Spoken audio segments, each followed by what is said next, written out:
Yeah, I grew up in an area that was a dry cold. Yeah. You grew up in Edmonton, right? Some of it, yeah. Yeah. Yeah. Dry cold is much better.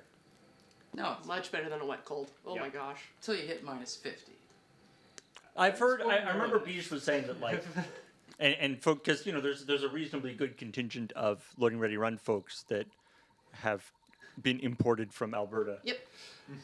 And I remember saying that like, whether it's because you've been living in Victoria too long, or whether it's just because it's like the wet, it's like it doesn't seem like having grown up in Alberta has given any additional protection. That it's still just why is it so cold here? It's because in Alberta, the cold is dry cold, and you just put one jacket on and you're fine. But out here, it's like the cold is trying to sap the heat right from your bones. I remember my brother went to university in Ottawa. So my granddaughter. And the first year he was there, he got all the cold weather, got a bunch of cold weather stuff. But I remember him saying like, there are parts of my body that are cold that I didn't know could get cold, like my eyeballs and the inside of my mouth. Oh yeah. are cold. Yeah. Yeah. I went to high school in Ottawa, Paul, and one day, not smartly, I decided to take the shortcut through the forest. You know, who needs a road when there's trees to walk through? So by the time I got my way back out, I had managed to frostbite the tops of my ears. Oh, Yeah. that's annoying. Yeah. Yeah. Did they start burning when you? Yeah, but I didn't know, right? Yeah. That it was just like my ears feel really weird and I'm really lost and it's not a big forest, but I should be able to find my way out. Yeah. Yeah. Yeah. That's how you learn.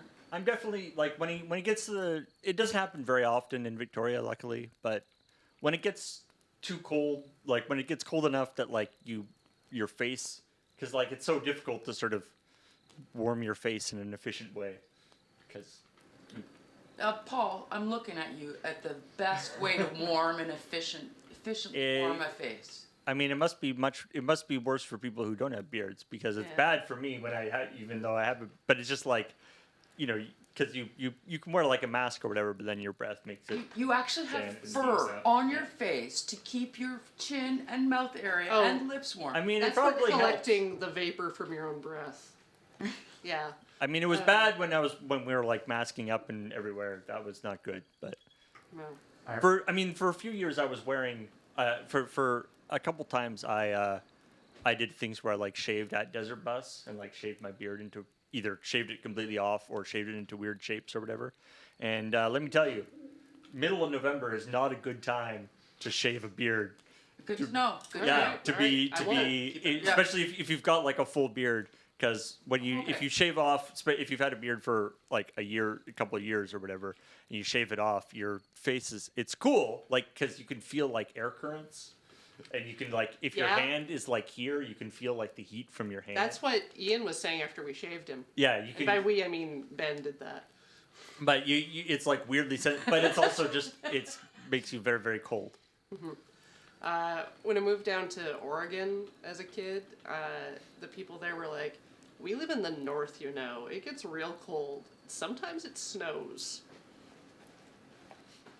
When I was younger, I remember leaving from the house, which was a nice toasty 24 degrees Celsius, and stepping out into minus 40 degree weather.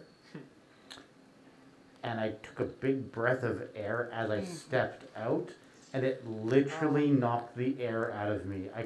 I stopped being able to breathe for a moment. Did you blink at all? I'm pretty sure I passed out on my feet and just staggered back inside, closed the door, went, yep, no, we're done. Oh no, because when you blink, your eyelashes start to freeze together. Yeah. Because like your eyes will water a little bit more to protect themselves, and then it just. I don't like that. Nope. It's like weird sticky eyes. People that wear false eyelashes probably know. You have to strain to open your eyes. Yeah. Nope. And what part of the world did you grow up in, David? I was born in Yellowknife in the Northwest Territories. Oh, I'm very familiar with these cold facts, yes. I spend most of my time actually in the Okanagan in Kelowna. But Now I gotta say, the whatever global climate change stuff has been happening. It used to be pretty common for there to be snow during Desert Bus. Like that happened for a number of years early in Desert Bus. It hasn't happened in like the last 10 years or something. No, it's pre-Penelope, and I remember that because Kathleen twisted her ankle, and I went outside and made her pack out of snow to ice it. Right. And then, so that's that's in the moon base that's not really they're all close to here. They're all really close. The furthest away from here, the Yeah, one Mark- with this big staircase in it. Yeah, Mark III. I think Mark that would III, be. yeah. There was definitely a lot of snow, that one. Yeah. But yeah, it's been a long time since we've had snow during Desert Bus. It does snow frequently enough near Christmas, which is nice. Yeah. Yeah, get a little bit of just a bleh, and then it goes. People, I'm in favor of snow, like for a day or two. Do you not Be know like, that- this is nice? well, nobody needs to go anywhere. Anyways, Exactly, 'cause it's exactly. Christmas. Yeah, nothing's happening. Let's confer. Okay. You got it? I was just gonna say that snow at Christmas time is just prepping runways for Santa, you know. I'm just sorry that I try to think these things, and I try Right. not to over-explain, but Yeah. So if there's no snow, it's the equivalent of like a field landing. for yeah, an well, you airplane? gotta put the wheels down, right? Right, Yeah, right, it's a right. little rougher, and you might hear it on the roof, right where the sledge is. It's just stealthy. It's and like a stealthy, Kira yeah. sliding. That's how they sneak up on you. And that's why the snow mostly lands on the roofs too, right? It's 'cause Yeah, that's where it's needed. that's where it's needed. Yeah. That makes sense. Yeah, Yellowknife's funny because it does snow, but it's far enough north that it doesn't snow as much as people think. No, Yeah, but then you have like the weird light show that happens. you do get the northern lights. Yep. Yeah, and And the the sun. crazy summer. Yeah. The sun never goes fully away, but it goes down to I forget exactly, but it's like 4 or 5 hours worth of sunlight in a day. Yeah. Yeah. Yeah. Everybody has blackout curtains because you need to make the dark. Yep.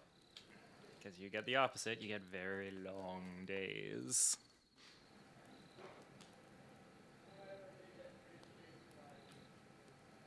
But I went from there to Prince Rupert, which is the rainiest place, In the the world. rainiest inhabited place. Yep. There was a couple of families there. It's known as a place that if you have a sun allergy, you go live there. So there was a I couple have of heard people, that, yeah. they had the big blackout curtains and everything. But So, since we talked about Twilight earlier, you're saying if Stephanie Meyer had actually done her research, that's where she would have said it? yeah, exactly. It would have been in Prince Rupert. Absolutely. Yeah. I've spent time in Prince Rupert. I agree. That's where the vampires live. Ironically, We all agree. I live in. I came from Medicine Hat, which actually earned one of the Canada's sunniest cities one year. The most national sun hours. They call Prince Rupert, their slogan is City of Rainbows, which is very optimistic because that requires there to be sun. Yeah.